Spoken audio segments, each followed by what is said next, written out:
Записать подкаст, провести лекцию и обсудить рабочий проект. Все это можно будет сделать в одном месте – Доме молодежных организаций. До его открытия остались считанные дни. Пространство уникальное в регионе. Сейчас здесь проводят заключительные работы, устанавливают оборудование, проводят интернет. Небольшие штрихи, и платформа будет готова принимать молодых людей, а общественные организации откроют свои штабы. Дом молодежной организации – это первый в нашем регионе молодежный центр. Он станет местом притяжения как для населения нашего молодого с возраста от 14 до 35 лет, так и местом, где дислоцируются, находятся наши общественные организации молодежные. На данный момент 18 организаций изъявили желание развернуть свои штабы внутри помещения молодежного центра. Для них будут созданы все необходимые условия для их работы, постоянные рабочие места. Кроме этого, молодежный центр располагает большими помещениями, в которых могут проходить крупные мероприятия этих же общественных организаций. Чтобы провести свое мероприятие, не обязательно представлять одну из организаций. Любой желающий может обратиться к команде центра с идеей, которую хочет реализовать. Если проект посчитают полезным, то инициатору выделят все необходимое – ресурсы, помещения и оборудование. Главный критерий – мероприятие должно быть социальной направленности, а его целевая аудитория – молодежь. Наличие такого молл-центра – это большая поддержка для реализации молодежной политики в нашем регионе. Во-первых, у нас появляется большой ресурс – это инфраструктура молодежная.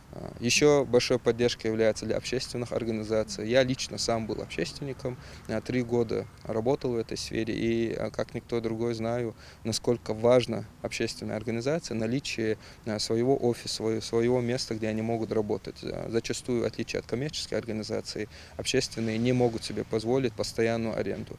Мы решаем этот вопрос, мы помогаем самым активным, сильным общественным организациям нашего региона. Важная особенность нового молодежного центра – здесь рады всем, кто хочет реализовать себя в социальной сфере. Для проведения мероприятий здесь есть актовый зал на 60 мест, конференц-залы, досуговый центр и другие пространства. Молодой человек с какой-то идеей приходит к нам, мы стараемся в любом случае быть, наверное, первопроходцем в его деятельности, пытаемся ему помогать.